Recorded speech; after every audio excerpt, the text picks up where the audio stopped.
Es parte de lo que Dios también ha dejado para nosotros. Y bien, pues eh, terminamos ya. Me da mucho gusto porque ahora podemos comenzar con un nuevo salmo. ¿Me prendes? Con un nuevo salmo. Este es el Salmo 95. Poquito a poquito vamos a ir avanzando. Yo espero que, si Dios así lo permite, tengamos este salmo durante 3 domingos. Quizás se vaya a 4, pero a veces, ya ven que a veces nos entretenemos por alguna razón un poco más. Y a mí me gustó mucho este salmo. Ustedes van a encontrar, no sé, una, eh, que es un salmo conocido. Es de esos salmos que luego vemos cómo se hace una referencia en el Nuevo Testamento, una referencia muy importante. Es un salmo de exhortación. Eh, no sé si alguno de ustedes lo haya empezado a leer, o si alguno de ustedes, a partir de decirles el número 95, ya lo conocen. Pero este salmo se hace una referencia muy importante en el libro de Hebreos. Pero bueno, antes de comenzar, vamos a pedirle a Dios que nos guíe, y no solamente guíe esta presentación del salmo, sino también guíe lo que vamos a ver con Miguel. Ok. Señor, pues te damos muchísimas gracias por este día. Te damos gracias porque pues podemos estar contigo, Padre mío.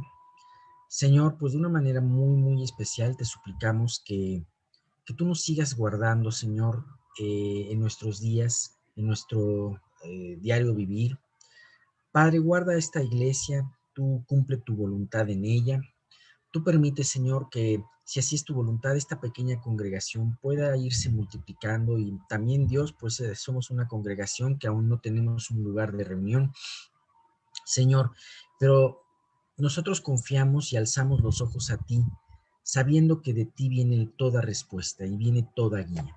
Señor, te queremos pedir que, si así bien te parece, cuando nos reunamos de nuevo, Señor, presencialmente, podamos tener este lugar importante, este lugar que sea de gran bendición. No solamente pues sea un lugar en donde todos podamos acceder fácilmente, y con ciertas cosas que te hemos pedido, como, si así es tu voluntad, que pueda haber estacionamiento, sino también, Dios, un lugar que no solamente nos reunamos para poder predicar, para poder orar, sino también ese anhelo que tenemos, Señor, de poder convivir como iglesia. Te queremos pedir esto, y pues el día de hoy vamos a ver un salmo en donde en cierta manera se habla de un tipo de convivencia que es el cantar.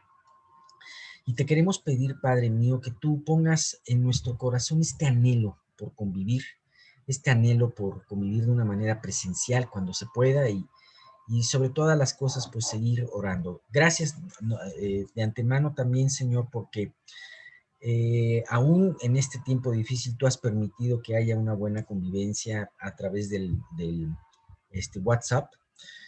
Pero Dios, pues te queremos pedir que esto tú lo hagas. Señor, pues todo esto te lo pedimos en el nombre de tu Hijo Jesús. Amén. Bueno, pues muy bien. Pues vamos a comenzar con nuestro salmo. Bueno, pues este es un salmo, como les decía a ustedes, referenciado, muy referenciado en el Nuevo Testamento. Especialmente nos podemos ver que es referenciado en el libro de Hebreos. En el libro de Hebreos, ustedes, de hecho, no solamente es mencionado una, sino varias veces.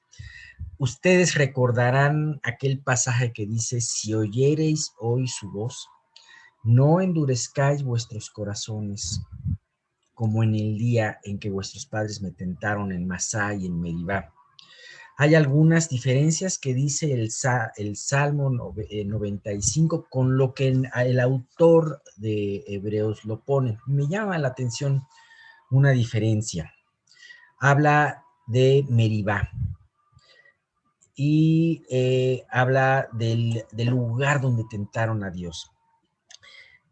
Y en Hebreos, especialmente en la versión Reina Valera, habla de una palabra que no se utilizó en el Antiguo Testamento, que es el lugar de la provocación. Ahí me provocaron, ¿no? Sin embargo, podemos entender por el contexto que hay que es similar esa palabra de tentar y provocar. Y es que realmente podemos nosotros estar en lugares en nuestra vida o tener actitudes en nuestras vidas que tienten o provoquen a Dios. Y entonces ellos eh, eh, especialmente estuvieron durante algunas pruebas muy seguidas provocando a Dios. A veces la palabra tentando a Dios dice, bueno, ¿cómo podemos tentar a Dios si Dios, que no dice la palabra que Dios no es tentado de nadie, ni Dios tienta a nadie? Sin embargo, aquí encontramos esta palabra que se me hace muy clave, provocar. Aquí, en esta parte de Meribá y Masá, habla especialmente de dos sucesos. Ustedes los recordarán muy bien. Uno aparece en el libro de Éxodo y otro aparece en el libro de Números, en un lugar en donde llegaron y no había agua. Sin embargo, Dios, en la primera parte, habla de, toca la piedra, le dice, golpea la piedra, le dice a Moisés, y en la segunda parte le dice nada más, casi 40 años después le dice, habla a la piedra delante, en presencia de los demás, y Moisés estaba tan enojado que no escuchó la voz de Dios, y también Moisés provocó a Dios y golpeó la piedra. ¿Cuál fue la respuesta de Dios? Misericordia. Misericordia, porque finalmente Dios hubiera dicho, pues tú no me obedeciste, pues ahí te quedas en el problema con el pueblo, ¿no? Y hubieran linchado el pueblo, enojado y sediento, hubieran linchado a Moisés. Sin embargo, Dios lo respaldó. Y entonces, a pesar de no haber obedecido y a pesar de haber golpeado la piedra, salen chorros de agua de ella. Sin embargo, me llama mucho la atención porque si ustedes ven el libro de Hebreos, habla de no entrar a la tierra prometida, al lugar de reposo. Y este es un evento distinto que sucede en Cades Barnea, en la frontera con la tierra prometida.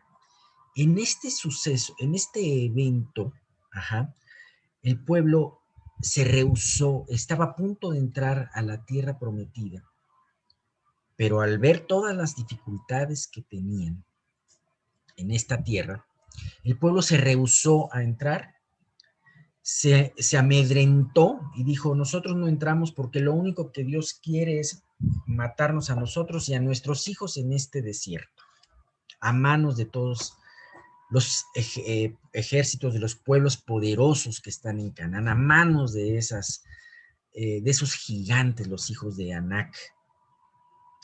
Y entonces, esa fue una verdadera provocación para con Dios.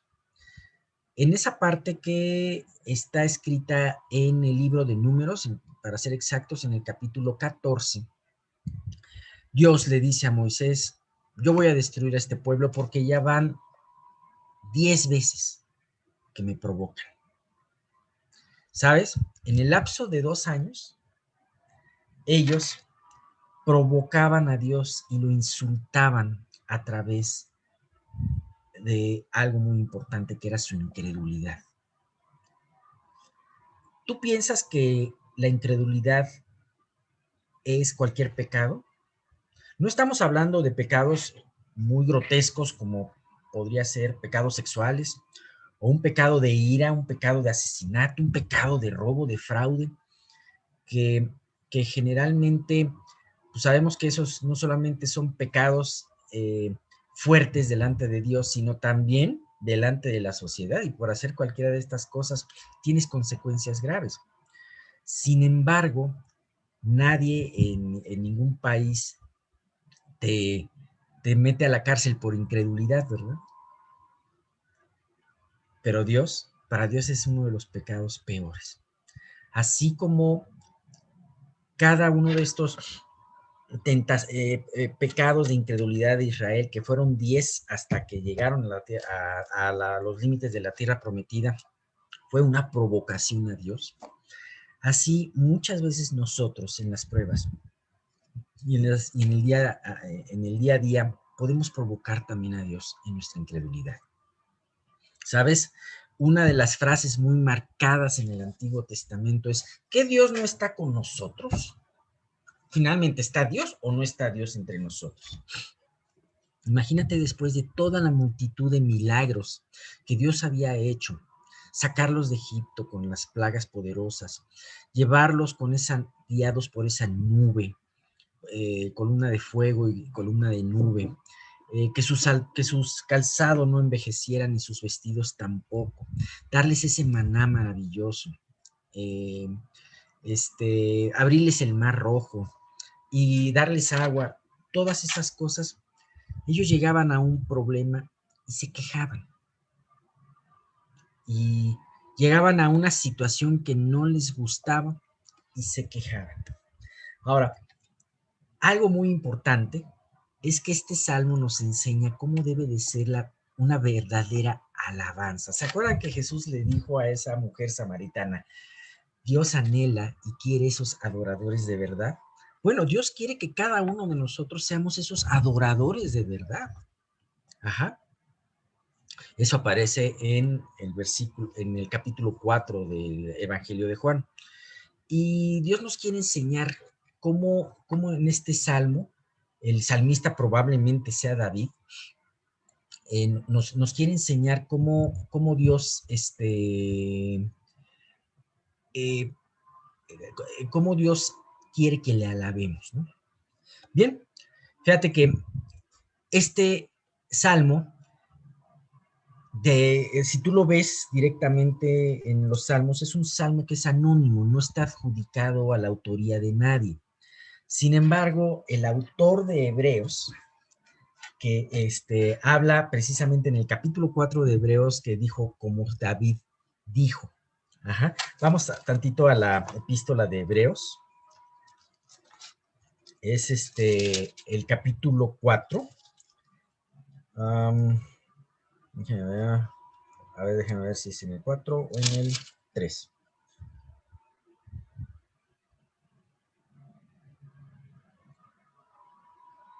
A ver.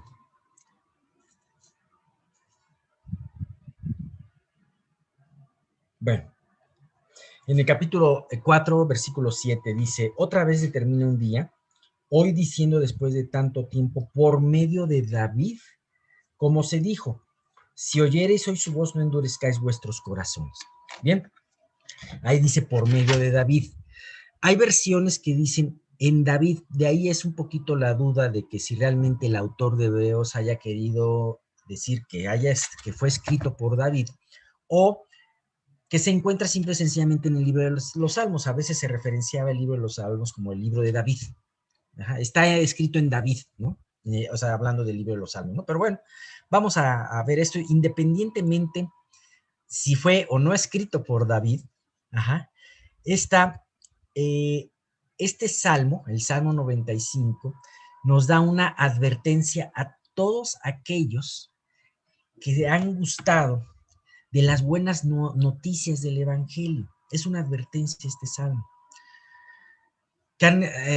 Y además han experimentado en la iglesia las bendiciones del mismo Espíritu Santo. Sin embargo, aún no son salvos. Fíjate qué salmo tan importante. Dios quiere enseñarnos a temer la probabilidad de que podamos no ser parte de su cuerpo, no ser parte de su iglesia, no ser salvos. Fíjate, podemos ver a través de este libro de Hebreos que en un principio, desde el principio de la iglesia y hasta nuestros días, este gran problema.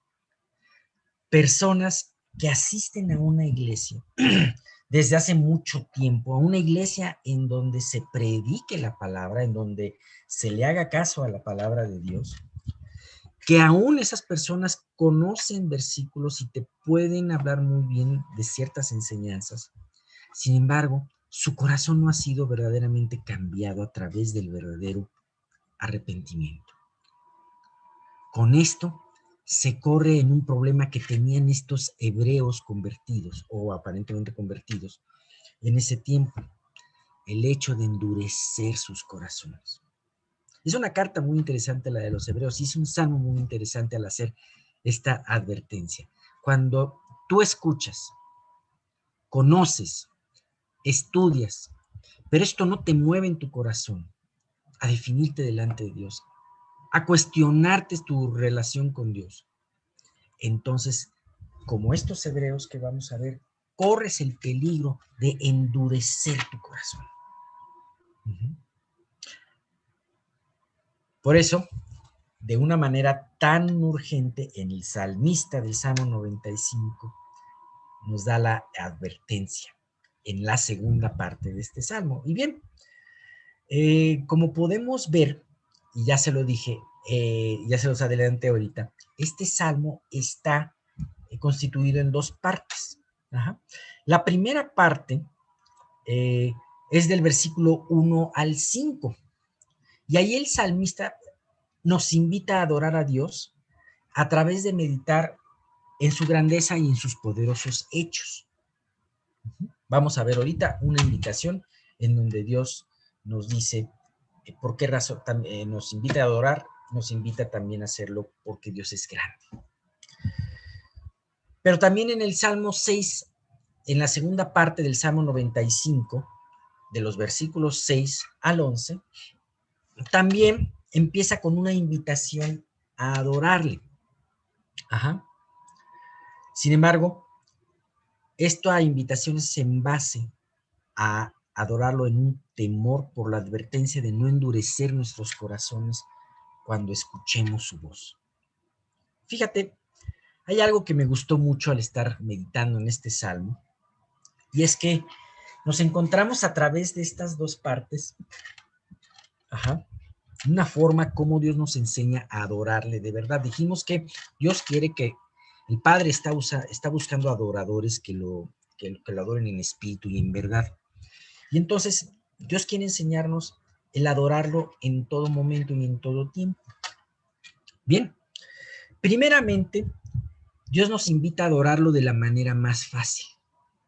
El primer paso es adorarle a través de los hechos grandiosos que Él ha hecho en el universo, en la creación y en nuestras propias vidas.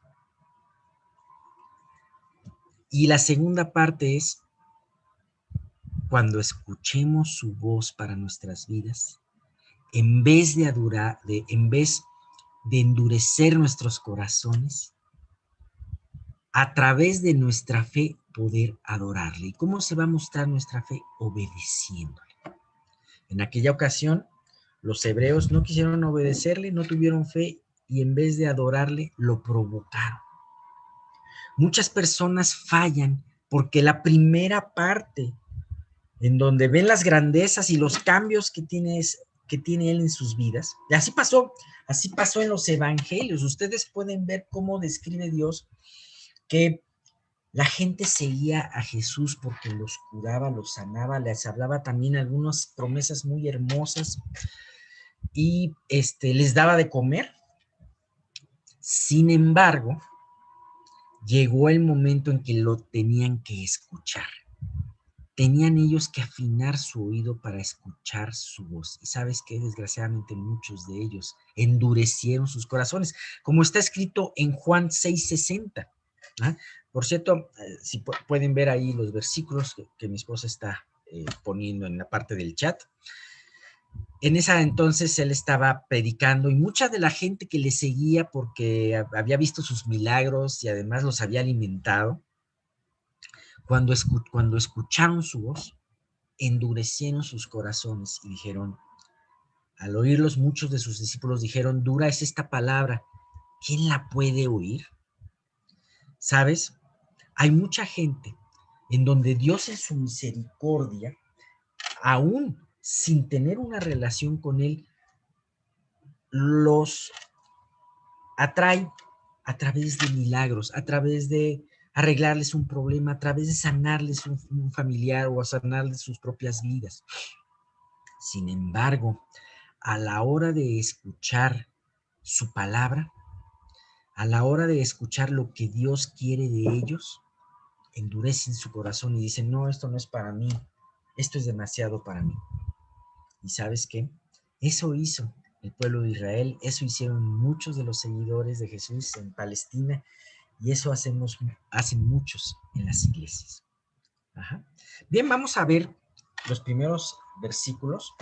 Yo creo que no vamos a alcanzar hoy a ver los 5 primeros, y vamos a ver esa primera parte de esa alabanza, del versículo Salmo 95, del 1 al 5. Nos dice: venid, aclamemos alegremente a Jehová, cantemos con júbilo a la roca de nuestra salvación. Lleguemos ante su presencia con alabanza y aclamémosle con cánticos, porque Jehová es Dios grande y Rey grande sobre todos los dioses, porque en su mano están las profundidades de la tierra y las alturas de los montes son suyas. Suyo también es el mar, pues él lo hizo, y sus manos formaron la tierra seca. Qué hermosa alabanza nos tiene. De hecho, vamos a ver en estos, no solamente en estos, sino en los siguientes 5 salmos, hasta el 100, creo el 100 no lo vamos a ver porque ya lo habíamos visto, y son una estructura de alabanza muy parecida, alabando a Dios y viendo a través de esa imagen de Dios a Jesús. Y es una invitación a alabarlo. Entonces, podemos ver aquí que la forma como Dios exhorta, como el salmista exhorta a alabar, es muy parecida a los siguientes 5 salmos. Ahora, las dos partes, la primera parte que empieza en el versículo 1 y la segunda que empieza en el versículo 6, empiezan con la misma palabra. Dice, venid. En esta parte dice, venid, aclamemos alegremente a Jehová. Y en el versículo 6 dice, venid, adoremos y postrémonos. Entonces, vamos a ver estos dos primeros versículos. Venid, aclamemos alegremente a Jehová. Cantemos con júbilo a la roca de nuestra salvación. Lleguemos ante su presencia con alabanza. Aclamémosle con cánticos. ¿Sabes? Esa es una palabra muy curiosa, venid, ven. Y esto dispone de que no voy yo a ti, sino tú tienes que venir. Tú tienes que dejar el lugar de donde estás y tienes que transportarte a un lugar en donde va a haber una adoración, junto con otras personas. Ajá. Ahorita no lo podemos hacer presencialmente, pero lo hacemos en espíritu y gracias a Dios a través de la tecnología. Sin embargo, es una invitación a que no vivas tu iglesia tú solo, o que tú solo seas tu iglesia, sino que la iglesia es una comunidad, como lo era aquel pueblo de Israel. Ven, si eres miembro de la familia de Dios, entonces perteneces a esa familia, que parte de esa familia se reúne cerca de donde tú estás. Sin embargo, a pesar de que estés cerca o no tan cerca, es importante que tú vengas, ¿no? ¿Sabes? Es edificante cuando nosotros cantamos y entonamos los himnos, hacerlos en comunidad. Y podemos ver que es algo de lo cual Dios se agrada. No quiere decir que si tú cantas himnos tú solo en tu casa no sea edificante. Claro que es edificante. Sin embargo, nada como poder venir y hacerlo en comunidad. ¿Quién de nosotros, quién de ustedes no extraña el poder cantar en comunidad? Realmente es un acto hermoso y podemos tener la certeza de que a Dios le gusta. Fíjate una imagen que está puesta en Apocalipsis 5, capítulo 5 de los versículos 1 perdón, ¿cuál es? Versículos 11 y 12, perdón, es que se me va de aquí. Dice, y miré y oí la voz de muchos ángeles alrededor del trono, y de los seres vivientes y de los ancianos, y su número era millones de millones que decían a gran voz, el Cordero que fue inmolado es digno de tomar el poder, las riquezas, la sabiduría, la fortaleza, la honra, la gloria y la alabanza. Dice, y su número era millones de millones, y estaban cantando, decían a gran voz esta alabanza al Cordero que fue inmolado y que decía, suyas son las riquezas, la sabiduría, la fortaleza, la honra, etcétera, etcétera, etcétera. Entonces nosotros podemos ver que cada vez que como congregación nos reunimos a cantar con un corazón gozoso, como dice aquí, porque además aquí nos habla constantemente, dice, aclamemos alegremente a Jehová y cantemos con júbilo. Esa alabanza tiene que ser con gozo, con júbilo, no una alabanza muerta, ¿no? Y vemos cómo cuando nosotros cantamos en congregación de esta manera, cómo es un poquito la reminiscencia de estos versículos en donde una grandísima congregación se reunía alrededor del trono y aclamaba a Dios, lo alababa con sus atributos. Eso es algo muy importante, ¿no? No importa que no sepamos cantar, no importa, lo más importante es nuestro corazón. Ahora, como dijimos, estas alabanzas no solamente tienen que ser con entusiasmo y tienen que ser con alegría. Tenemos, por ejemplo, el precioso ejemplo de Pablo y Silas, que muchas veces lo he comentado, los cuales, una vez después de haber orado en lo más profundo de la cárcel, en Filipos, ellos empezaron a entonar de gozo himnos. ¿Sabes? ¿Qué es lo impresionante? Que muchas veces ese gozo va a venir por la fe. Ni Pablo ni Silas tenían alrededor nada por lo cual regocijarse. Su aspecto, habían sido azotados, estaban heridos, no habían sido atendidos en sus heridas. Estaban en un lugar insalubre y además tratados como de una manera muy injusta. Echados a la cárcel sin haber sido juzgados con un justo juicio.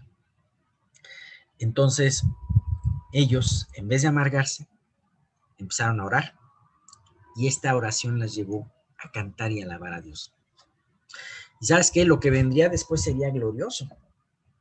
Pero qué impresionante el poder que nosotros cantar a pesar de los tiempos malos. Eso es algo que a mí me ha impresionado mucho, esta parte que aparece en el libro de Hechos, ¿no? Ahora, estos dos versículos me remiten también a esa escena de la congregación de Israel alabando a Dios con instrumentos cuando transportaban el arca de Dios a Jerusalén. Esto aparece en Primera de Crónicas 15:16. Dice, asimismo dijo David a los principales de los levitas que se designasen de sus hermanos a cantores con instrumentos de música, con salterios y arpas y címbalos. Podemos ver ahí algo parecido ahora a lo que conocemos. Podemos ver salterios, instrumentos de cuerda rasgada, y arpas también. Algunos de ellos podían ser de cuerda frotada, otros de cuerda rasgada, lo que conocemos como violines, violas, o conocemos como guitarras. Y con címbalos podíamos ver todo lo que era también la percusión en ese sentido, ¿no? Que resonasen y alzasen la voz con alegría. Al unísono, tanto personas con voz como personas con instrumentos, alzando una preciosa melodía. No sabemos musicalmente cómo pudieron haber sido las melodías compuestas para esos salmos. Sabemos, tienen algunas cosas específicas. Hazlos en la octava, en la octava, afinados en la octava. Aquí se va a utilizar un instrumento de viento. Lo hemos estudiado, ¿no? Hemos estado viéndolo en estos salmos, como hay algunas indicaciones al músico principal. Sin embargo, no sabemos, algunos piensan que esta música, la tradición judía, lo que ahora se conocen los cantos de la sinagoga, puede ser un poquito parecido a lo que fue eso, pero no se sabe a ciencia cierta, ¿no? Sin duda alguna siempre se ha venido interpretando músicas diferentes a lo largo de la evolución de la iglesia. Sin embargo, algo me llamó mucho la atención en la historia de la iglesia cuando fue la Reforma. La iglesia católica tenía música muy sofisticada, y no es que sea malo la música muy sofisticada, el problema es que no cualquiera puede interpretarla, se necesita un músico profesional para hacerlo. Sin embargo, Martín Lutero volvió a traer esos cantos a la gente común y corriente como tú y yo. Ajá. Los hizo de una manera más sencilla. Y es el punto, ¿no? Es el punto, lo importante es el corazón con el que lo hacemos, ¿no? Y recordar algo muy importante que dice la última parte de este versículo. Lleguemos ante su presencia con alabanza y aclamémosle con canto. Llegar a la presencia de Dios. ¿Delante de quién estamos cantando cuando cantamos? Hay mucha gente que pretende lucirse y cantar para ellos mismos o para que los hombres los feliciten. Sin embargo, es muy importante saber que cuando nos reunimos como iglesia, está la presencia de Dios en nosotros. Así que cantemos en su presencia, con cánticos. Fíjate que algo muy importante dice aquí, con cánticos. Gracias a Dios, bueno, en ese entonces se hablaba de estos cánticos y muy probablemente se refería a estos salmos. Y todo el salterio, los salmos se conoce como el salterio, es una fuente impresionante de inspiración para cualquier himno. Tenemos muchos himnos que se inspiran en salmos. Ustedes conocen un himno de Lutero que se llamaba Castillo Fuerte es nuestro Señor, ¿no? Bueno, ese himno está basado en el Salmo 46, por ejemplo, ¿no? Hay himnos que están basados en el Salmo 100. Entonces, así podríamos irnos más lejos en todo esto, pero ¿qué es lo más importante? Dios quiere que le alabemos. Dios quiere que a pesar de tener una situación problemática o de prueba, lo alabemos. Dios quiere que a pesar de que ahorita no podamos por la pandemia, anhelemos ese momento en donde nos reunamos y como congregación volvamos a alabar. ¿Cómo va a ser nuestra alabanza en ese momento? ¿Va a ser teniendo en cuenta que estamos cantando en su presencia o siendo indiferentes de esa manera, ¿no? Bien, pues la próxima vez, si Dios lo permite, vamos a ver por qué hay que alabarle. Y aquí, en los versículos del 3 al 5, vamos a ver las razones por las cuales el salmista invita en esta primera parte a alabar a Dios. Bueno, vamos a seguir con el estudio. Le paso el micrófono a Miguel. Gracias. Gracias, Alex. Bueno, sin duda alguna, la alabanza prepara nuestro corazón para recibir las enseñanzas del Señor. Y bueno, como ya en la introducción que dio Alex del Salmo, pues vamos a continuar nosotros porque está muy afín a lo que vamos a decir hoy. Recuerden que siempre el Espíritu Santo tiene algo que decirnos. Y dentro de lo que Él tiene que decirnos, siempre es una exhortación a cada uno en lo particular. Y nosotros siempre en cada enseñanza debemos ver qué parte de nuestra vida puede encuadrar en lo que se está diciendo. A veces hay palabras de aliento, a veces hay confrontación a nuestra vida. Pero si Dios no lo hiciera de esa manera, es que no nos amaba. Dios nos ubica en nuestra realidad, en lo que realmente somos, para que comprobemos su amor y eso nos impulse o nos mueva, como dice 2 Corintios 5, 14 y 15, pues a dar nuestra vida por Él. Entonces vamos nosotros a recordar que el título del estudio que estamos viendo se llama Ceguera Espiritual. Y bueno, fue tomado del Evangelio de Marcos, del capítulo 8, del 11 al 21, aunque en realidad el central es el 18. Entonces solo vamos a releerlo para retomar lo que estábamos diciendo, que dice así. Vinieron entonces los fariseos y comenzaron a discutir con él, pidiéndole señal del cielo para tentarle. Y gimiendo en su espíritu dijo, ¿por qué pide señal esta generación? De cierto os digo que no será dada señal a esta generación. Y dejándolos, volvió a entrar en la barca y se fue a la otra ribera. Habían olvidado de traer pan y no tenían sino un pan consigo en la barca. Y él mandó diciendo, mirad, guardaos de la levadura de los fariseos y de la de Herodes, la levadura de Herodes. Y discutían entre sí, diciendo, es porque no trajimos pan. Y entendiéndolo Jesús les dijo, ¿qué discutís? ¿Por qué no tenéis pan? ¿No entendéis ni comprendéis?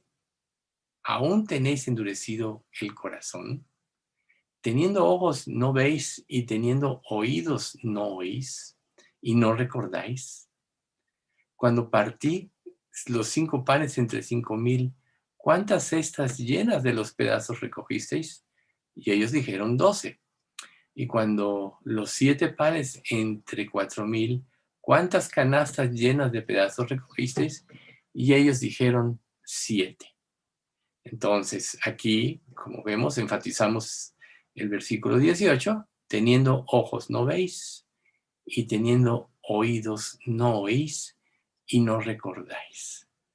Entonces, y les dijo, ¿cómo aún no entendéis? Eso está en Mateo, después lo vemos. Entonces, aquí nosotros habíamos ya dicho la vez anterior que había 2 tipos de ceguera, la de los ciegos permanentes y la de los ciegos ocasionales o transitorios, que iban a ser ciegos hasta que les fuera revelado el Evangelio y respondieran, ¿sí? En los ciegos permanentes, en Mateo 16:12, añade, y no entendieron, ¿sí? Y lo importante, como decíamos, de estudiar la misma escena en diversos evangelios, siempre nos complementa de ideas, ¿no? O sea, la ceguera es como una venda que tapa nuestros ojos y a mayor ceguera, pero a mayor vueltas de la venda, menos luz hasta que podemos quedar completamente ciegos y no ver absolutamente nada. Dios en nuestra vida se presenta varias veces, como dice Job, él mira sobre los hombres, al que dijere, pequé y pervertí lo recto, y no me ha aprovechado. Dios redimirá su alma para que no pase al sepulcro, y su vida se verá en luz.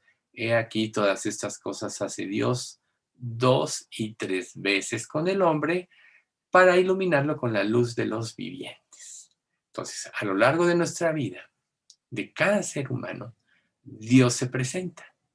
Y el beneficio hacia nosotros de la luz es responder a la luz, dejarnos guiar por esa luz, y ahí es donde viene la transformación, y entonces se termina la ceguera y se convierte en luz permanente.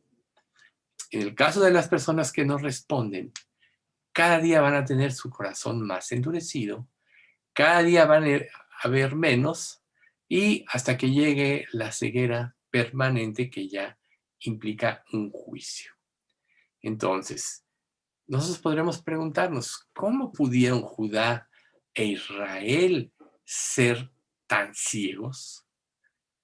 ¿Cómo pudieron estar tan cerca de Dios y ver tan poco?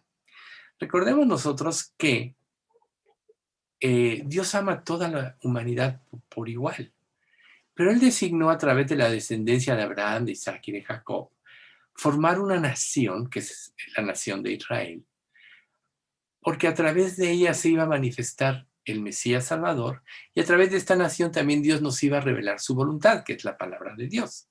Recuerden, por eso Jesús les dice, la Escritura dice, dioses sois, porque les fue revelado el conocimiento de Dios, no para que se envanecieran ellos en su propio conocimiento, sino para que, iluminados por esa luz, la pudieran compartir con otros.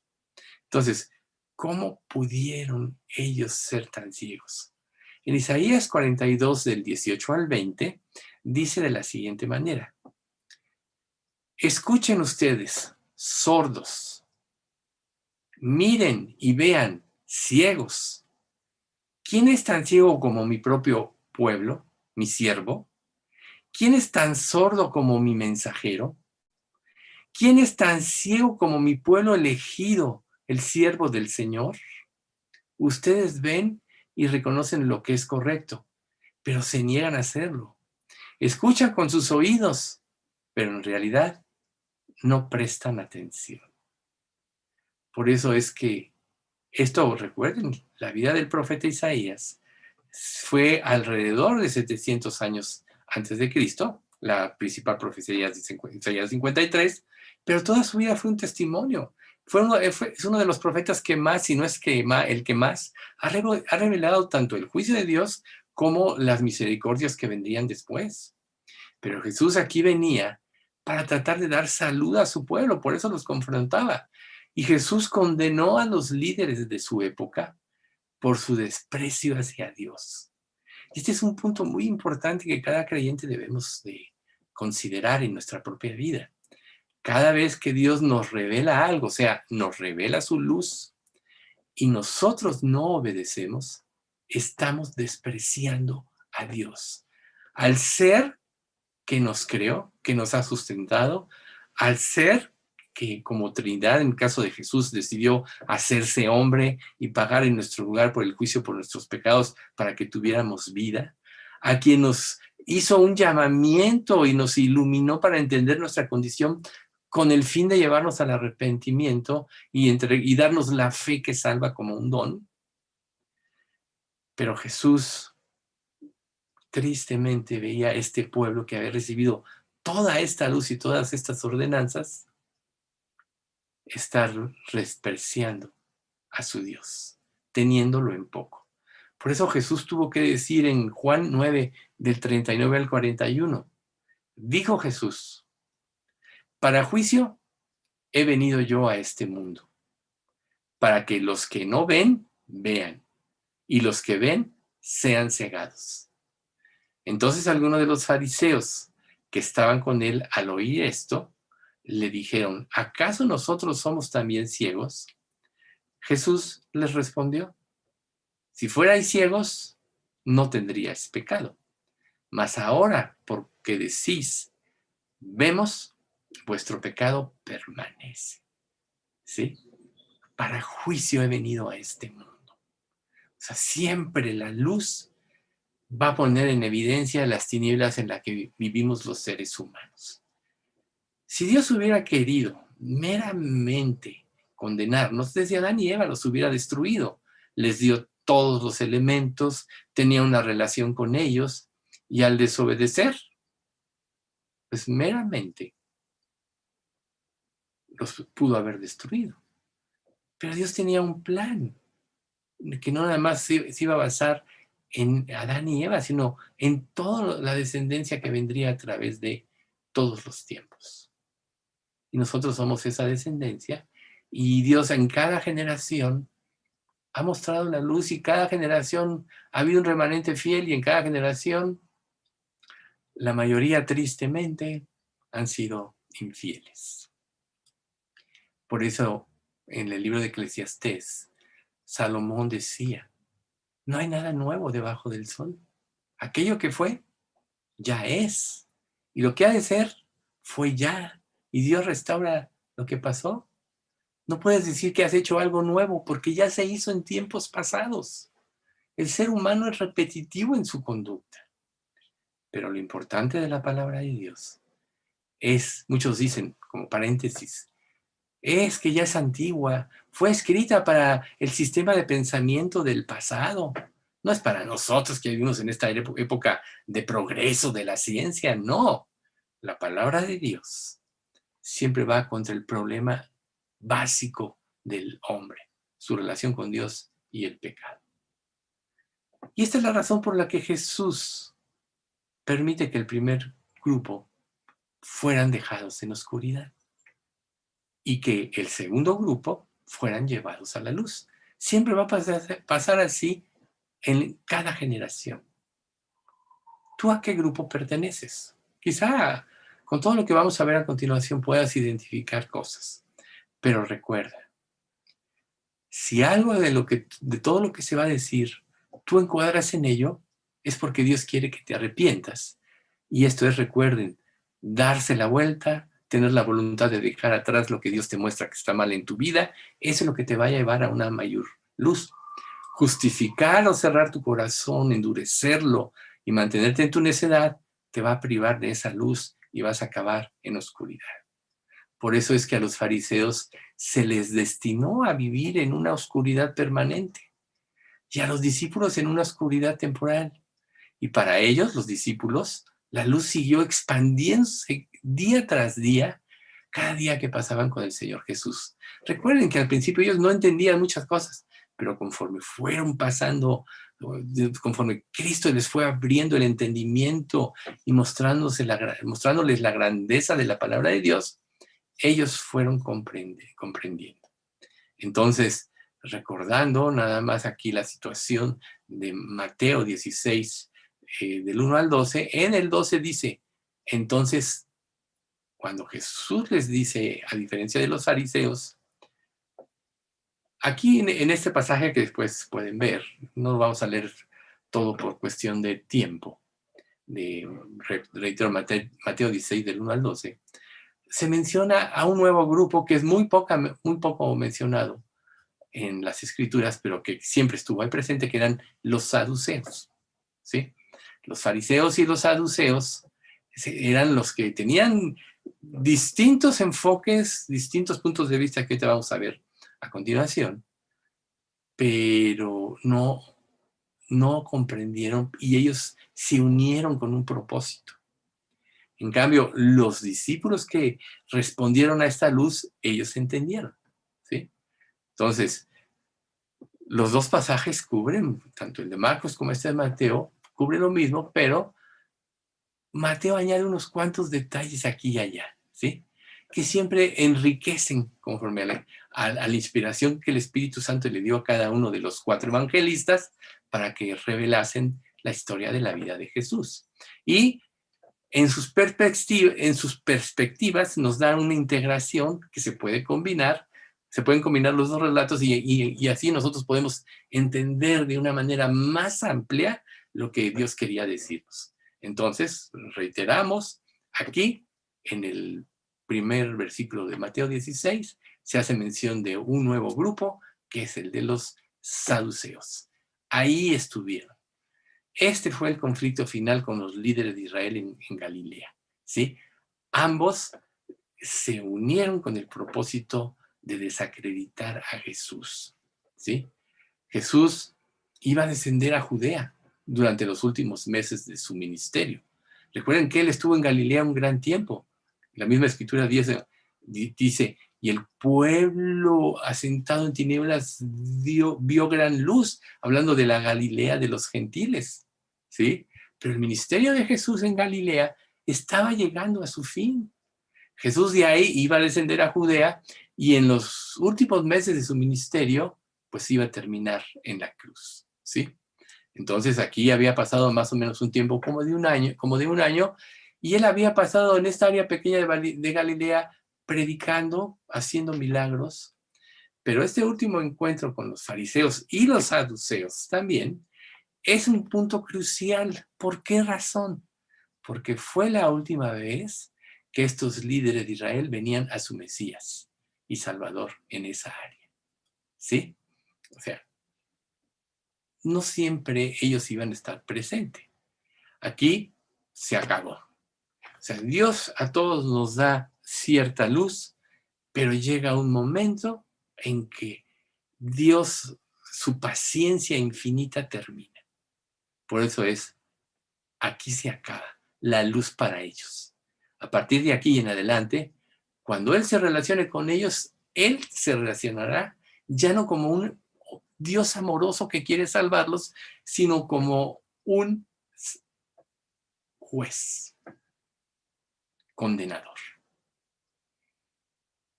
Miren, este sí es importante que se los lea, porque a partir de ese momento Jesús ya empieza a mostrarles por qué iba a ser su condenación.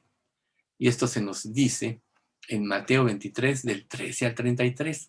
Se los voy a leer porque es muy importante ver cómo aquí Jesús ya actuó contra ellos como un juez condenador. Dice así: Mas hay de vosotros, escribas y fariseos, hipócritas, que cerráis el reino de los cielos delante de los hombres, pues ni entráis vosotros, ni dejáis entrar a los que están entrando. Ay de vosotros, escribas y fariseos, hipócritas, porque devoráis las casas de las viudas, y como pretexto hacéis largas oraciones. Por esto recibiréis mayor condenación. Ay de vosotros, escribas y fariseos, hipócritas, porque recorréis mar y tierra para hacer un prosélito, y una vez hecho, lo hacéis 2 veces más, hijo del infierno, que vosotros. Ay de vosotros, escribas y fariseos, guías ciegos, que decís, si alguno jura por el templo, no es nada. Pero si alguna jura por el oro del templo, es deudor. Insensatos y ciegos, porque ¿cuál es el mayor, el oro o el templo que santifica el oro? También decís, si alguno jura por el altar, no es nada. Pero si alguno jura por la ofrenda que está sobre el altar, es deudor. Necios y ciegos, porque ¿cuál es mayor, la ofrenda o el altar que santifica la ofrenda? Pues el que jura por el altar, jura por él y por todo lo que está sobre él. Y el que jura por el templo, jura por él y por el que lo habita. Y el que jura por el cielo, jura por el trono de Dios y por aquel que está sentado en él. Ay de vosotros, escribas y fariseos, hipócritas, porque diezmáis la menta y el eneldo y el comino, y dejáis lo más importante de la ley, la justicia, la misericordia y la fe. Esto era necesario hacer sin dejar de hacer aquello.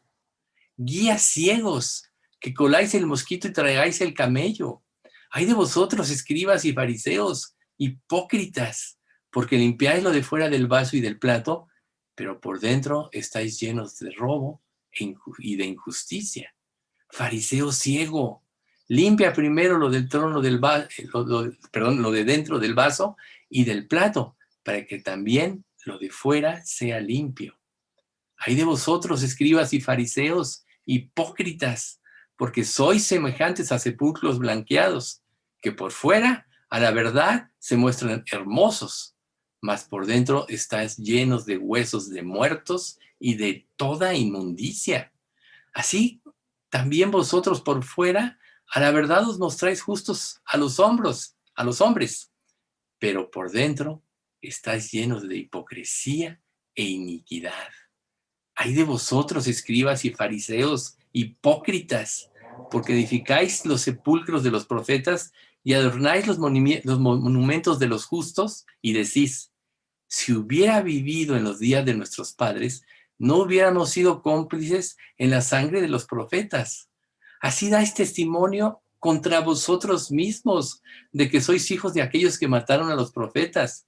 Vosotros también llenad la medida de vuestros padres. Serpientes, generación de víboras, ¿cómo escaparéis de la condenación del infierno? Era necesario leer toda este pasaje porque denota cómo aquí se acabó de parte de Dios hacia ellos, quien les había dado la luz para que iluminaran a todas las naciones, no para que se envanecieran en el lugar que tenían y menospreciaran a todo el mundo, cuando Dios ama a todo el mundo, sin excepción. Todos los seres humanos somos su creación. Por eso es que cuando Él vino a morir en la cruz, murió por todos, como dice 1 Juan 2:2. Y por todos murió para que los que viven ya no vivan para sí, sino para aquel que murió y resucitó por ellos. Entonces, hasta este punto, ha habido invitaciones que se le habían extendido a los líderes de Israel con el objetivo que creyeran. Pero ya no más. Ahora viene la denuncia, ¿sí? Este es un punto histórico por esta segunda razón, que no necesita prueba, que es lo que es un corolario, debido a que ya terminó con los líderes de Israel. También terminó con la gente que seguía a los líderes de Israel. Nosotros, por ejemplo, vemos que muchos se escudan en lo que líderes de cierta iglesia que ya no viven para Dios, dicen, bueno, ellos darán cuenta a Dios.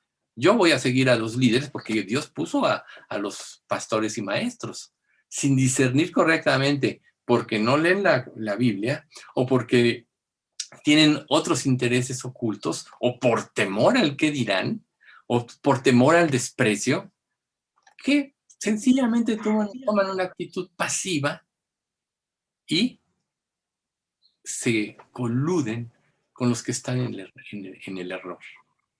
Por eso es que desde este punto en adelante es todos los líderes y los que deciden seguir la mentira que ellos vivían, ¿sí? La instrucción de nuestro Señor, sus despliegues de poder, ya no son para los que lo rechazan, sino para aquellos que creen. Recordemos cómo en la resurrección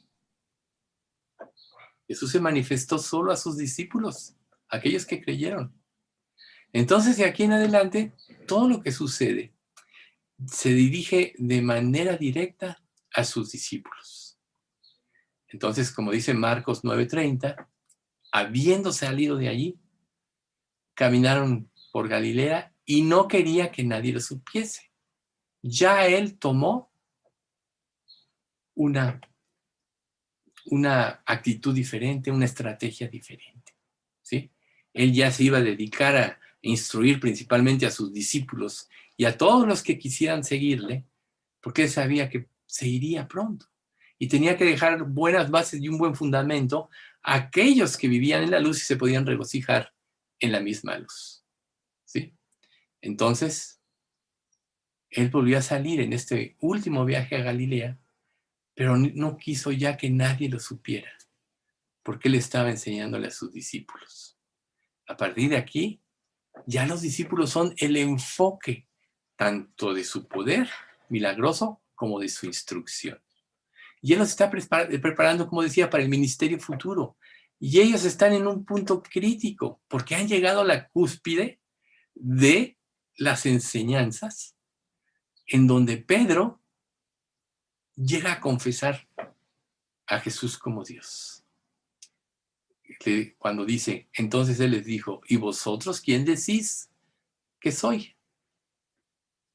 Respondió Pedro, tú eres el Cristo. Todos conocemos esta escena.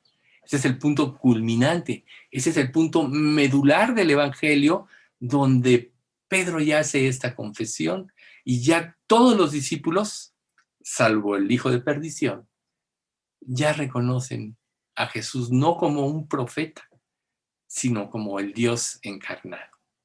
Ya ellos, aunque todavía tenían en su mente una idea de lo que iba a ser el Mesías, de liberarlos del poder del Imperio Romano, ahora ya están poniendo más su confianza en él, ¿sí? Entonces, ellos habían comprendido algo muy importante. Hasta este punto, el nombre de Jesús había sido vituperado, había sido desacreditado, había sido motivo de mentiras. Isaías 53:3 nos dice, despreciado y desechado entre los hombres, varón de dolores, experimentado en quebranto, y como que escondimos de él el rostro, fue menospreciado y no lo estimamos. Eso estaba sucediendo en esta generación. La luz vino al mundo y los hombres amaron más las tinieblas que la luz, porque sus obras eran malas. Él es abierta y públicamente desacreditado. Él es denunciado por los líderes de Israel. Él es rechazado por la gente que sigue a los líderes de Israel. Todos ellos están en oscuridad, están en las tinieblas. ¿Saben por qué razón? Porque aman las tinieblas y aman su pecado. Él es rechazado por todos ellos. Ahora, todos los opositores, los que ya están declarados en un juicio por querer vivir en la oscuridad, lo único que quieren es matarlo. Entonces comienzan a buscar la ocasión para hacerlo. Desarrollan inclusive estrategias para cazarlo, para matarlo. Aquellos, por lo tanto, que siguen a Jesús saben algo. Y este es el costo de seguir a Jesús. Y la pregunta es, ¿estás dispuesto tú, cuando recibes la luz del Señor, a pagar el costo? Fíjense, están rompiendo con su religión antigua. Están dejando a sus rabinos y a sus sacerdotes. También están dejando a los principales, al sumo sacerdote, ¿sí? A los principales sacerdotes, a los fariseos, a los escribas, sobre los cuales habían basado su religión, que en un principio era verdadera, pero ellos la habían convertido en falsa por tergiversar todas estas verdades. Están dándole, en pocas palabras, la espalda al judaísmo apóstata que ha regido su vida. Y lo están cambiando por seguir a Jesús. Un líder desacreditado, menospreciado, odiado, que ha sido objeto de burla, que ha sido blasfemado, que ha sido motivo aún de injurias. ¿Y saben por qué? ¿Por qué lo hicieron? Porque ellos están seguros de una cosa. Y lo dicen aquí, finalmente lo confiesa Pedro. Él es el Cristo, Él es el Mesías.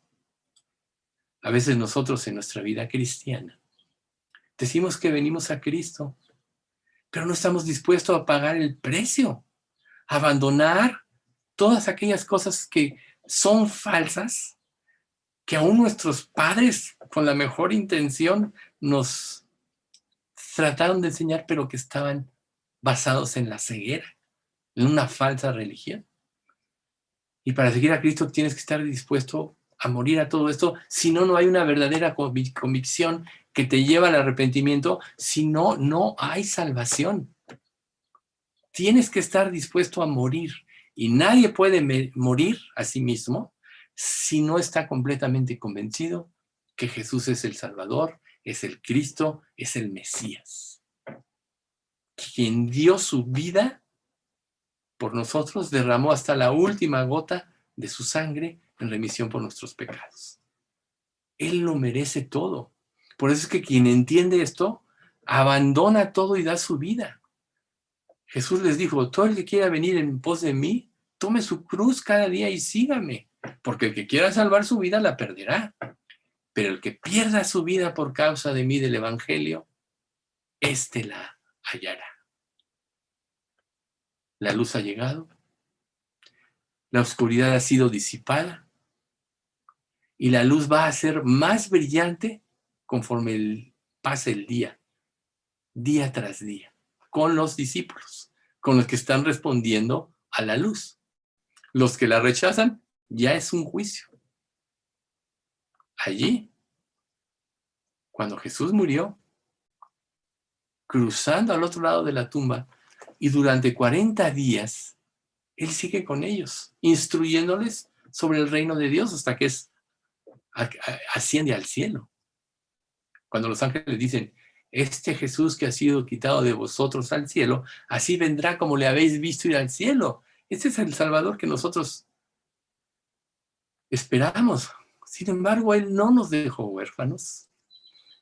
Él les prometió a los discípulos que enviaría su Espíritu Santo cuando estuvieran listos para predicar el Evangelio, hasta lo último de la tierra, como dice Mateo 28, del 18 al 20. Y Jesús se acercó y les habló diciendo, toda potestad me es dada en el cielo y en la tierra. Por tanto, id y hacer discípulos a todas las naciones, bautizándolos en el nombre del Padre y del Hijo y del Espíritu Santo, enseñándoles que guarden todas las cosas que os he mandado, y he aquí, yo estoy con vosotros todos los días hasta el fin del mundo. Amén. ¿Quién no ha escuchado este llamamiento? Fíjense, la penúltima frase, enseñándoles que guarden todas las cosas que les he mandado. ¿Tú guardas todo lo que Dios te ha mostrado en la palabra de Dios? ¿Todo lo que Dios dice en ella? Aquí Este es el gran momento histórico, cuando la ceguera permanente de los líderes de Israel y de aquellos que los siguen, es fijada en ellos. Y cuando la ceguera temporal de aquellos que siguieron a Cristo se acaba y la luz comienza a brillar con mayor brillo. Por eso en Marcos 8, del 11 al 13 dice: vinieron entonces los fariseos y comenzaron a discutir con él, pidiéndole señal del cielo para tentarle. Y gimiendo en su espíritu dijo: ¿por qué pide señal esta generación? De cierto os digo, que no se dará señal a esta generación. Y dejándolos, volvió a entrar en la barca y se fue a la otra ribera. De nuevo, vemos a nuestro Señor cara a cara con aquellos que lo odian. Acabamos de ver hace un momento que es expuesto a la luz y responde a esta luz todas las cosas que tiene que abandonar. Pero ahora vamos a ver que aquellos que lo odian, ¿por qué razón lo odian? Porque aman su pecado. Aman su justicia personal, el cual era su pecado primordial. Por eso no pudieron ver a Jesús. Aman su hipocresía. Son ciegos por naturaleza. Son ciegos por su pecado. Son ciegos debido a Satanás. Y ahora están a punto de ser cegados sobrenaturalmente. ¿Sí? Sobrenaturalmente. Y lo serán eternamente en oscuridad. Qué triste es ver que llegue una persona al final. Hoy en la mañana, mi esposa y yo recibimos una noticia de una prima que acaba de fallecer. Empezamos a recordar cómo esa prima estuvo en muchos desayunos con Patty, con sus compañeras, con sus amigas en Cristo. Estuvo alguna vez en estudios, fue expuesta a la luz muchas veces. Llegó a bloquear a Patty, que compartía versículos y versículos, porque no quería saber nada. Y ahora ya murió, acaba de morir. Nos preguntamos, ¿qué fue de esta mujer? Si ella no cambió su actitud, ahora está en la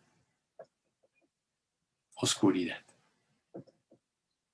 Está ya en su ceguera permanente, si es que desde antes, por tanto, rechazar el evangelio no vivió. Es triste.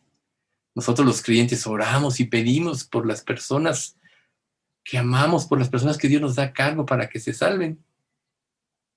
Y muy tristemente muchas de ellas se enorgullecen, se enseñorean de su manera, menosprecian, sin saber que estamos dando nuestro tiempo, nuestro corazón, nuestra energía para hablarles de Cristo y que se salven. Y rechazan con ínfulas de orgullo. Qué triste es todo eso. Ahora, simplemente para explicar la escena un poco más, ha pasado un tiempo. Y en este punto en el ministerio de Jesús, él acaba de regresar ya del viaje de Galilea de los gentiles. Recuerden, se fue en oculto, no quiso manifestarse a nada porque su objetivo era dar instrucción a sus discípulos para que ellos ya crecieran en la luz, ¿sí? Entonces, cuando en Marcos 7:24 dice que dejó Galilea y se fue al norte de la región de Tiro y Sidón, que era un territorio gentil, él pasó durante un periodo de tiempo extendido y llegó hasta el norte de Galilea, a una porción del sureste, y que se llamaba Decápolis, y ahí él se dedica a seguir instruyendo. Pero también su ministerio incluía a los gentiles. Y él estaba enseñando a sus discípulos que este evangelio no es solo para judíos, como los fariseos creían, ¿sí? Por eso Jesús les dice un día, o sea, Dios puede sacar hijos de Abraham de estas piedras, ¿qué no entendéis? El evangelio siempre, el objetivo de Dios fue para toda la humanidad. El privilegio de que Dios haya escogido al pueblo judío, que fue un gran privilegio, fue por un hombre que tuvo fe en él, Y como dice la Escritura, creyó Abraham a Dios y su fe le fue contada por justicia. Y todos los que nos convertimos por fe somos hijos de Abraham. Hasta Pablo habla de esta alegoría. Y todos los que son ahora descendientes según la carne son como Agar. ¿Sí? Y los discípulos necesitaban este tiempo porque necesitaban afirmarse en la verdad, necesitaban hacer que esta verdad fuera parte de sus vidas. Esa es la razón por la que nosotros tenemos que estar leyendo constantemente la palabra de Dios. O sea, ver enseñanzas como las que se publican cada día, estar sentados aquí en un estudio. Si tú no estás metido en la palabra de Dios, todo esto que te llevas es muy poco. La palabra de Dios, el contacto directo con Dios es lo que nos hace crecer y nos hace enriquecer de cualquier cosa, aún de nuestro trato con incrédulos. Tú no puedes darle, si Dios dio todo por ti a través de Cristo, no puedes darles migajas de tu tiempo. Tienes que vivir consagrado a Él toda tu vida. Tu vida debe ser Cristo. Y si no lo es, más bien pregúntate si tú no estás encuadrando en esta actitud de los fariseos y saduceos y todos los líderes de Israel que se creían la más alta élite y menospreciaban a los romanos, a los griegos y a todo el mundo gentil. Recuerden, la Biblia solo divide a las personas entre judíos y, bueno, israelitas y gentiles. Menospreciaban cuando el objetivo es que ellos fueran y casi lloraran por la salvación de las naciones gentiles, así como un creyente verdadero llora por la salvación de su familia, de sus hermanos, de sus hijos, de sus nietos si los tiene, de sus compañeros de trabajo, como vemos nosotros diariamente en el chat de nuestra iglesia por las peticiones que se solicitan. ¿Sí? Entonces, Decápolis está mencionada precisamente aquí en Mateo. Y aquí Jesús comienza su ministerio con un asombroso milagro, que es un milagro paralelo al de Galilea. En Galilea, no sé si ustedes tengan conciencia, todos sabemos de la alimentación de los 5,000 y de los 4,000, pero en Galilea fue donde Jesús alimentó 5,000 hombres, más mujeres y niños. En Decápolis, él alimenta a 4,000 hombres, más mujeres y niños. Son dos milagros parecidos. Uno mostrado a Israel, uno mostrado a los gentiles. Entonces, este milagro sucede al sureste de Galilea y él cruza la barca al norte a Capernaum. Es un poco, estaría en un plano para estar viendo, pero solo es para dar una idea del ministerio de Jesús. Y precisamente llega a la región de Dalmanuta, donde prácticamente es ahí donde establece Jesús su cuartel general por un tiempo. Y entonces es ahí donde él va después al territorio judío. Y tan pronto como llega, ¿qué creen que pasa? Los fariseos le salen al encuentro y comienzan a discutir con él. ¡Qué escena!, ¿no? ¿Cuántas veces nos hemos topado con personas a las cuales les hemos compartido el evangelio y lo único que les interesa es discutir, tratando de desacreditar el evangelio para sentir que tienen la razón? Aquí, los fariseos y todos sus secuaces son imparables. Están atacándole con todo.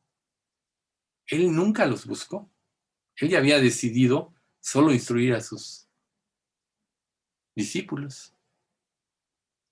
Él no tenía su intención de encontrarlos porque ya habían sido declarados en ceguera. Pero ellos están ahí. En Marcos 8, del 10 y 11 nos dice, ¿no? Y luego entrando en la barca con sus discípulos, vino a la región de Dalmanuta, como decíamos. Ahí establece su cuartel. Y vinieron los fariseos y comenzaron a discutir con él, pidiéndole señal del cielo. Ya es retar a Dios mismo. Es como la escena de Babel. Hagámonos una torre hasta el cielo para que si llega otro diluvio no nos pase nada. Para que podamos llegar por nuestro propio esfuerzo al cielo, cuando no saben ni de qué hablaban, ¿no? Lógico, como sabemos, Dios impide esto. Pero Jesús acaba de regresar en esa pequeña barca a este lugar ¿sí? Baja inmediatamente, recibe estos enfrentamientos. ¿Quién sabe? ¿Sí? ¿Cómo sabían que Jesús estaba ahí? Pues estaban acechándolo, porque querían una oportunidad para atacarlo, para desacreditarlo. Y tan pronto como es su llegada y el rumor se dispersa, que él ha llegado, ahí están ellos. No pasa mucho tiempo. Los fariseos se presentan sin desperdiciar tiempo alguno con su ataque. ¿Por qué razón? Reiteramos. Aquí hay cosas repetitivas solo para que nos quede muy claro. Odian la luz. Odian el mensaje de arrepentimiento. Odian el mensaje de la fe y la gracia. Aman su pecado personal. Aman el sentido de alcanzar su propia redención mediante su propia moralidad y su propia ceremonia religiosa y no según Dios. Por eso no haya cabida la palabra de Dios en ellos. Ellos querían la gloria. Toda persona que se convierte realmente vive solo para darle la gloria a Dios. Y el que busca su propia gloria no quiere la gloria de Dios. Ellos, los fariseos y su séquito, están enamorados de la forma en que vivía, porque odiaban la verdad. Y salen de nuevo. Insisten en desacreditarlo públicamente. Siempre hay una multitud, un público que los rodea. Y en esta pequeña sección de versículos nos lo dice, ¿no? Vinieron los fariseos y comenzaron a discutir con él. Y pidiéndole señal del cielo para tentarle, y gimiendo Jesús en su espíritu dijo, ¿por qué pide esta generación señal? De cierto os digo que no se le dará señal. Jesús estaba lleno de señales. Jesús había hecho señales milagrosas como la alimentación de los 4,000, de los 5,000, ya había resucitado muertos, recuérdense de la vida de Naín, ya había dado vista a los ciegos, hecho caminar a los cojos.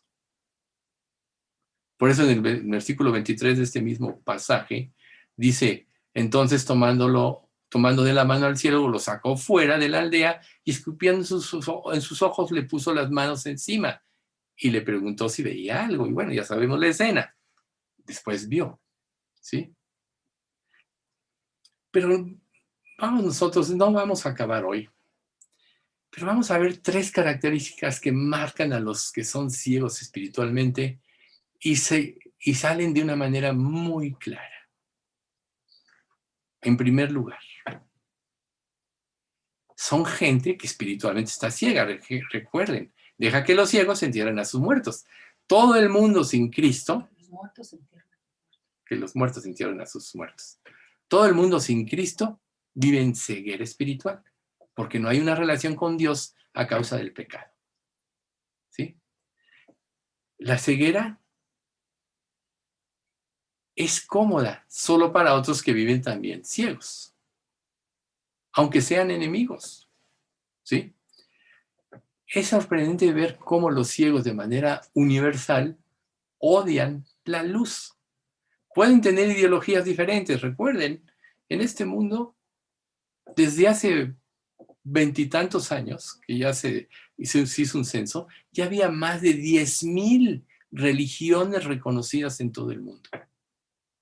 Ahora nosotros, con el avance del estudio de la palabra, sabemos que cada persona hace su propia religión, pero que la única religión, la religión verdadera, es el que sigue a Dios de acuerdo a todo lo que Él revela, sigue la luz, la obedece, la propia, la personaliza, la hace suya. Esa es la verdadera luz. Ese es el que vive la verdadera religión. Todo lo demás es falso, ya sea que pertenezca a un grupo u otro, o que diga, yo no me voy a juntar con nadie porque todos son unos hipócritas, por ejemplo. ¿Sí? Entonces, todos los ciegos odian la luz. Recuerden, la carne no quiere ni puede entrar en el reino de Dios, ni la corrupción hereda incorrupción. Por tanto, todas las personas de todas las religiones falsas colectivamente están en oposición a Dios, o sea, son antagonistas, ¿sí?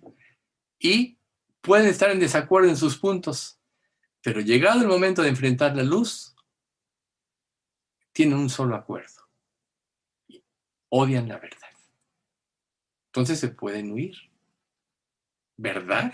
Como dijo Herodes a Jesús, ¿y cuál es la verdad? Dice, yo vine a exponer la verdad. ¿Y cuál es la verdad? Eso dicen todos. Aquello en lo que las múltiples religiones falsas del mundo están de acuerdo es en que todas se oponen al cristianismo verdadero. Por eso hoy seguimos viendo que tratan de desacreditarlo. Se oponen al evangelio. En eso pueden estar de acuerdo, aunque tengan muchas diferencias, aunque sean enemigos mortales. Y esto sucedió con estos grupos de fariseos y saduceos. No podían ser más antagonistas el uno con el otro, no podían tener más diferencias. Los fariseos normalmente odiaban a los saduceos y viceversa. Eran enemigos severos a nivel teológico. Sin embargo, se volvieron uno y estaban unidos en su odio en común contra la luz. Eso es lo que caracteriza la oscuridad. Todas las personas se unen en su odio contra la luz. En la oscuridad está cómoda con otras personas que viven en la oscuridad, como ahorita decíamos. Los sistemas pueden variar, los puntos de vista pueden variar, pero las tinieblas en común los unen. En la actualidad tenemos a los legalistas, por ejemplo. Esos representan a los fariseos, a los ritualistas, a los saduceos, que eran los liberales o los racionalistas. Son uno en odiar a Dios. Los saduceos no son mencionados mucho en el Nuevo Testamento. No. Solo unas cuantas veces, pero están presentes ahí. Fueron testigos de cuando Juan el Bautista estaba bautizando y se presentaron ahí. Aparecen probando a Jesús, aún sin los fariseos, durante su semana de la pasión, y lo confrontan. Y él los confronta y los denuncia a su vez. Después tenemos este incidente aquí registrado en Mateo y Marcos, ¿no?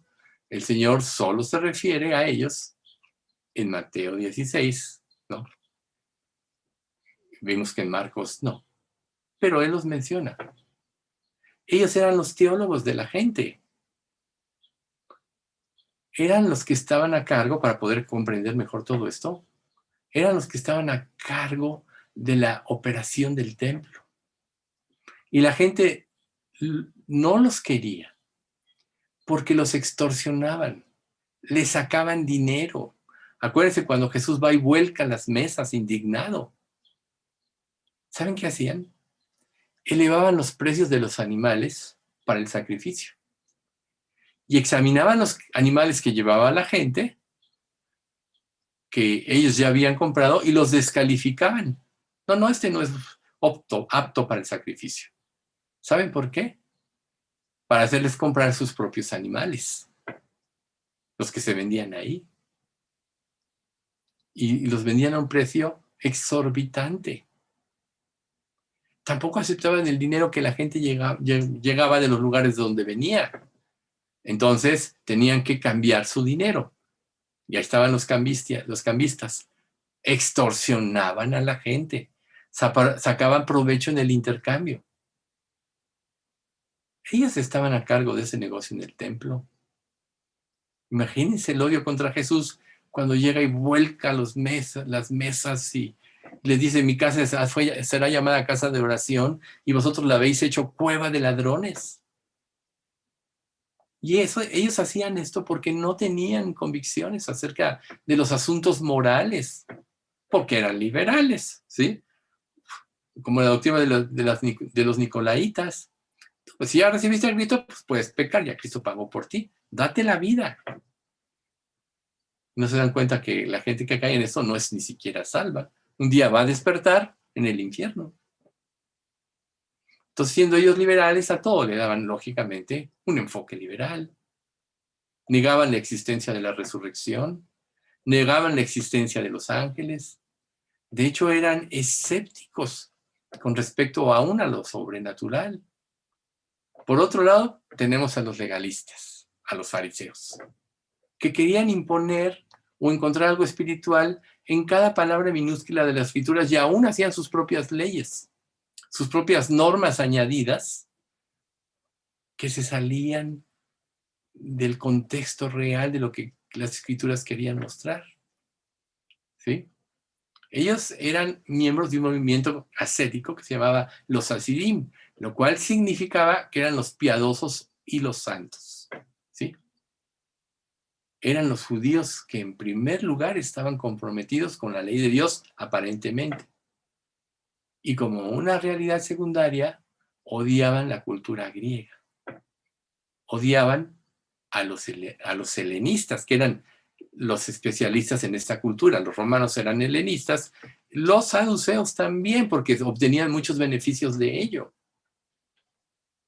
Por tanto, odiaban a los romanos los fariseos. Eran separatistas también. Odiaban a los paganos, o sea, todo el mundo gentil. Ellos eran la crema innata, ¿sí? Obviamente también odiaban a los romanos que los habían oprimido.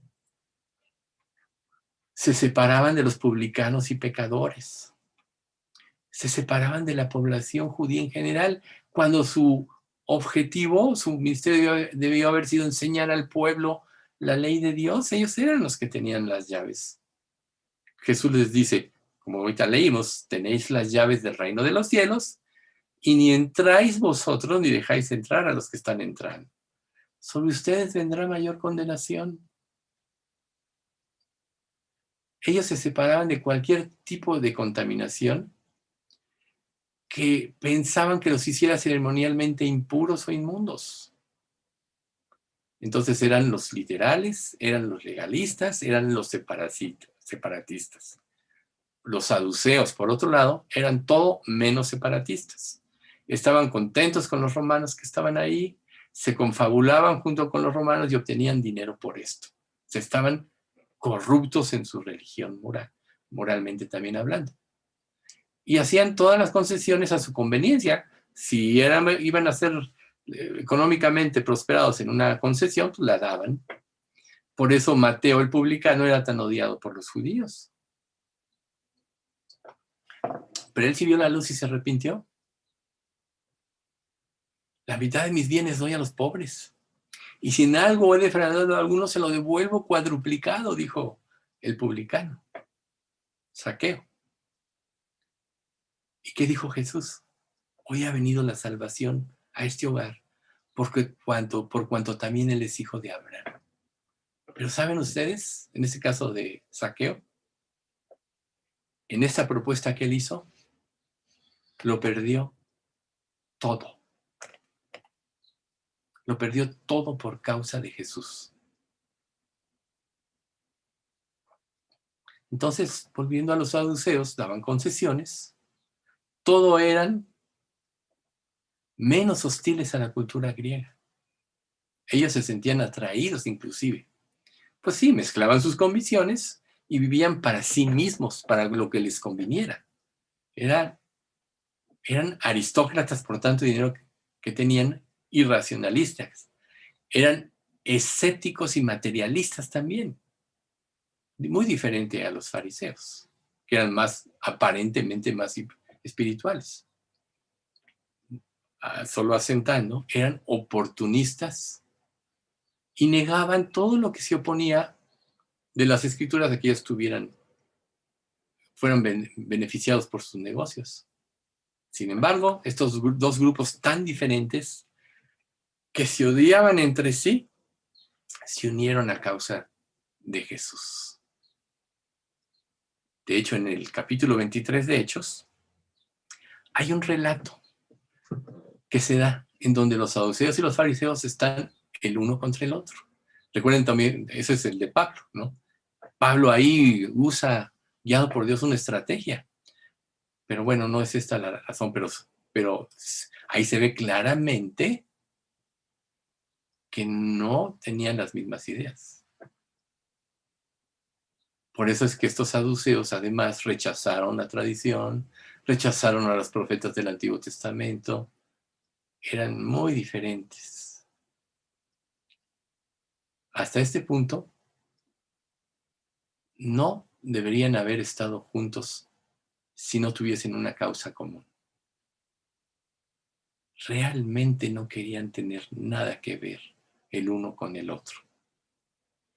Pero también este enemigo común, la verdad, la luz, Jesucristo, fue la base de su unión.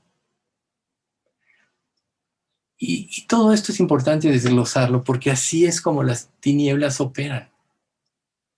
Si tú vives en las tinieblas, seguramente estarás cómodo con otras personas que también viven en las tinieblas.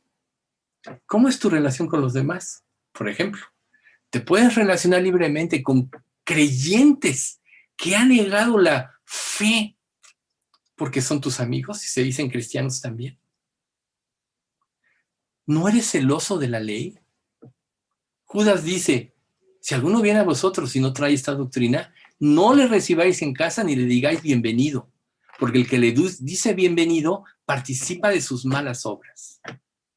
Sin embargo, yo he visto que muchos creyentes siguen amistades con otros que tienen credos diferentes y han rechazado la verdad de la doctrina y no les inmuta.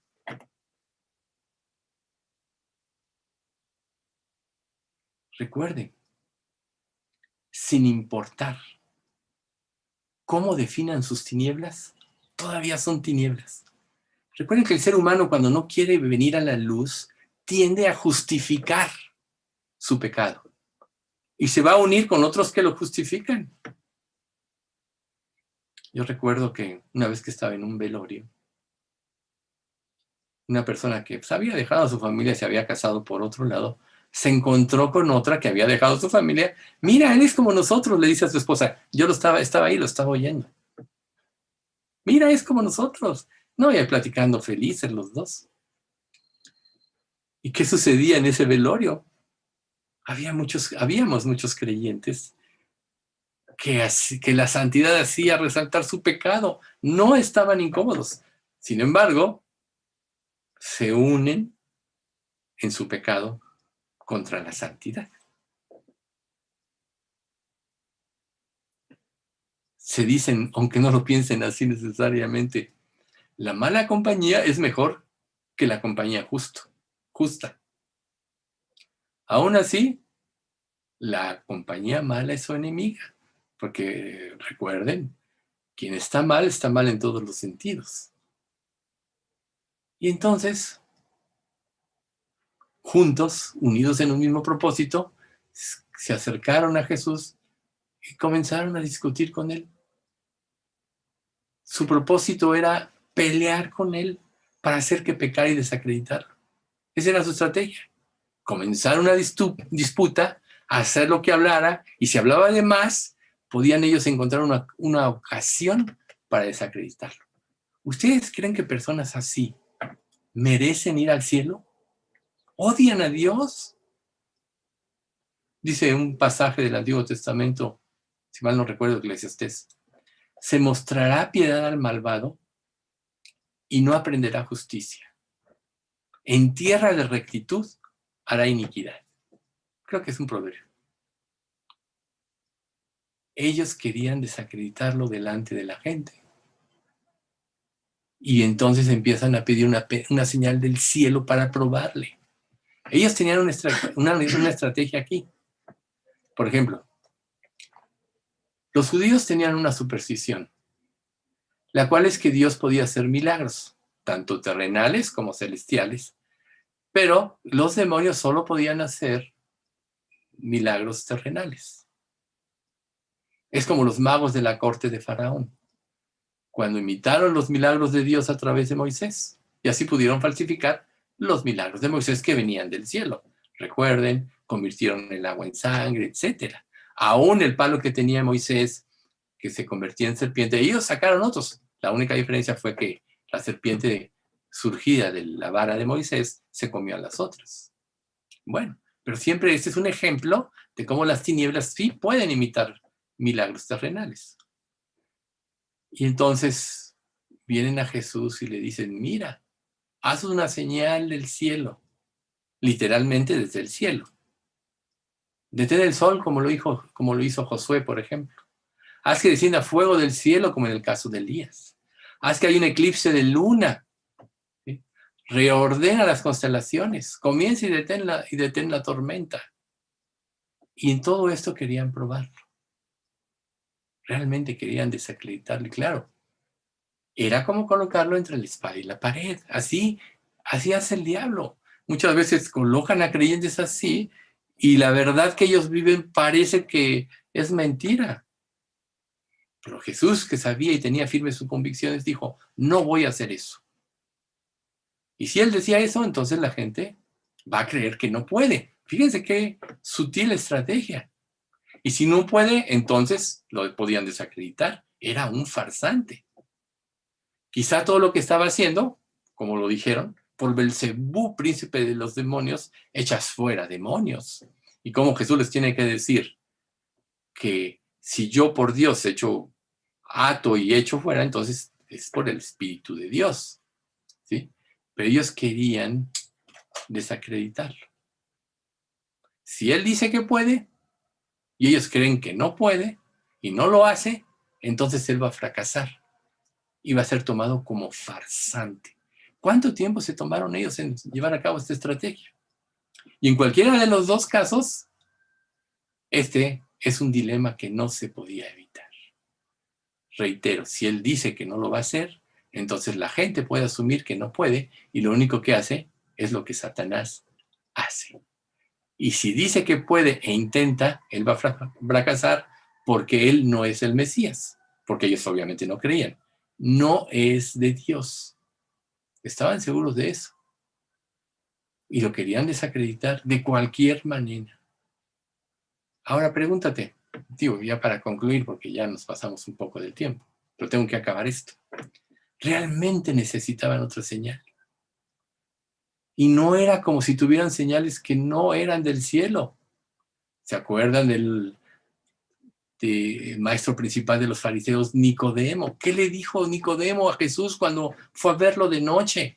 Sabemos, Rabí, que has venido Dios como maestro, porque nadie puede hacer las señales que tú haces si no está Dios con él. ¿Te das cuenta? Nicodemo, era uno de los principales de los judíos.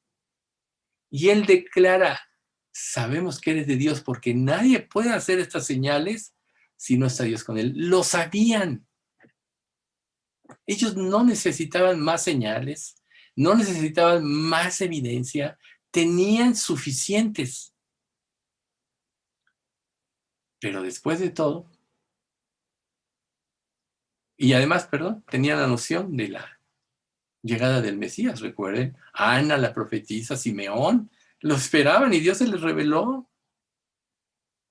Joel declara que en la venida del Mesías, y habla de la segunda venida, se oscurecería el sol y la luna se pondría como sangre, etc. ¿Sí? El capítulo 24 de Mateo, que es el de los más proféticos, habla de estas señales también. También el libro del Apocalipsis. Entonces era tan ridículo porque ellos ya no necesitaban prueba por todo lo que Jesús había hecho.